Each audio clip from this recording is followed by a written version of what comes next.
So the epic heads-up grudge match between D-Negs and Doug Polk has finally come to an end, and I think both sides should be applauded for putting themselves out there and providing the poker community with some entertainment over the past few months. However, I hate to be a Debbie Downer, but there remains an underlying issue highlighted by this challenge that still needs to be addressed, which is the use of preflop solutions and other aids in online play. Many of you were resistant to the notion that using preflop charts should be an issue in the first place, but let's hear directly from the competitors themselves on this subject. He basically chose, totally within his right. I got no problem with it. Like, he wants to limp, he's allowed to limp, right? The issue is the defense against the limping strategy requires me to, because I'm basically going to play it perfectly. Like, I'm just basically what I'm doing is against limp is like, I'm making no decisions pre-flop. None. It's this question of like, I got this iPad here. That's what I had to bring out. So it's like, okay, so this is the process for old man me. I got like 5, range sheets over here, right? So I'm like, all right, okay, what did he do? He limped. Okay, go to the limp sheet. Got the limp sheet. Okay, what do I have? 10-9 offsuit. Okay, what do I do? And now I got bad eyes, right? I got 46 for a while. So now I got to go to 10-9 offsuit.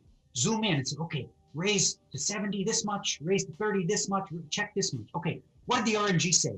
Oh, okay, so the RNG said 37. Okay, so RNG said 37, raise to 45. Meanwhile, it's TikTok, right? Yeah. It's ticking while I'm doing this. Okay, raise to this, da-da-da. Okay, do it. So I'm actually, it's like anyone can do this. I'm literally making against that no decisions pre-flop. None. It's all predetermined, it's all preset. I'm just doing exactly what, you're supposed to do against that. And then I had a team of guys that created all the ranges for me based on all the different sizes he used pre-flop. Mhm. So I would always get up to date, state-of-the-art ranges pre-flop that are not publicly available. Brian Pellegrino, him and a couple of the guys that work with him, you wouldn't know the other names, but basically they did a lot of work.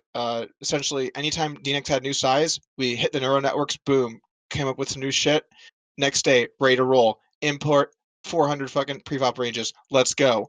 And every time he had some new fucking thing, boom, new ranges, boom, new ranges, boom, new ranges. Take those ranges, ask them for single size solutions to optimal size by board, boom, get those. Take that, group into a playable strategy. Now we know, now we're fucking talking. Take that, run the sims, hit up Frab, we do some stuff, some size work together, boom, now we have some optimal turn size. But yeah, I mean, Brian Pellegrino, his crew, Caleb especially, tirelessly grinded it out. I mean, we're talking Christmas break, let me get this versus 2.7x 4-bet size. I got you. They were hooking it up and did a phenomenal job. Really putting in the nitty-gritty stuff that it takes to play at such a high level. And they did a phenomenal job. I noticed a lot of taking hands like 6s and 3s and stuff and flattening them versus the 4-bet when you're fairly deep, as opposed to taking them and running it. And is that standard? Is that the new solver output, or what do you think about that spot in general? So for my preflop stuff, I'm just doing specifically what my team prepared. Mm-hmm. There's no human input. I have no reason I'm doing it other than my chart says to do it. And I just really trust the guys that made the charts. So I have no valuable insight in that at all. Now let me first say that if I were in either of these guys' shoes, I would do the exact same thing. With millions of dollars and reputation on the line, I would do everything within my power and the rules to win, so I do not fault them at all. However, now more than ever, it should be quite clear to any objective observer that allowing players to use preflop solutions to completely remove human input from 25 to 100% of each game is totally contradictory to the spirit of fair play and competition that exists in every other sport and contest. That being said, in response to my last video on the subject, many of you also raised the very valid question of enforceability. After all, if a violation of a rule cannot be enforced, there's little point in making the rule in the first place, because you could end up with the unintended consequence of penalizing only the good actors that abide by the rules. But is policing preflop charts and similar aids really unenforceable? Well, there's another high-stakes online environment with an extremely high risk of cheating that the poker community may be able to learn from: test taking. With COVID locking down most of the world in 2020, many tests shifted online, including ones that could potentially completely change a person's life, such as college entrance exams and professional exams. These are tests that millions have spent many years and large sums of money studying for, so many different countermeasures have been developed to address the issue of cheating in this context, particularly in the area of AI proctoring. And at least some of these tools used by AI proctor companies could potentially have some relevance in poker. Although each online proctor company employs different methods, most of them use some combination of the following measures. First, before beginning the exam, the user is required to sweep his entire room to ensure that there are no other people, devices, or other illicit materials, including cheat sheets, in the area, which can be detected using object recognition software or a human proctor, which other players could serve as. All computing devices other than the device used to take the exam must be turned off and removed, and if they aren't, they can be detected by monitoring the user's network. In some of these systems, the user is then required to set up a second camera to monitor the user's workspace and activities.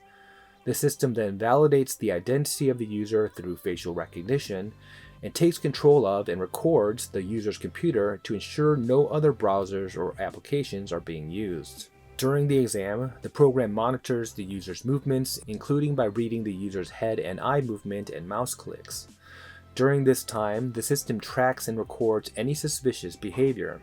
At the end of the exam, a trust score is produced by an algorithm that measures any suspicious behaviors that occurred during the test, and this information is transmitted to a security team who can review all red flags and take further measures or investigations if appropriate, which in the world of poker could mean analyzing a person's lines against solved simulations. Now obviously implementing a system like this would be quite invasive, which I'm sure many players would balk at. However, poker sites could decide to utilize only some of these tools with modifications, and they could also scale the measures based on the stakes. For example, just monitoring a player's computer and eye movements would probably prevent a lot of the cheating that occurs, and poker rooms could also allow certain trusted sites and apps to run while playing. Furthermore, I think it would benefit operators to focus on the long-term life of the game instead of on the short-term disruption implementing some of these measures might cause. The reality is that these types of AI proctoring systems are now being used all around the world by thousands of people in extremely high-stakes environments, and so the poker community needs to ask itself how serious it really is about addressing the growing problems of bots and RTA in online poker. At the end of the day, the fact that millions of dollars are being wagered back and forth based on what essentially amounts to an honor system is frankly a pathetic joke. So that's the video for today. Thanks for watching, and until next time, stay balanced.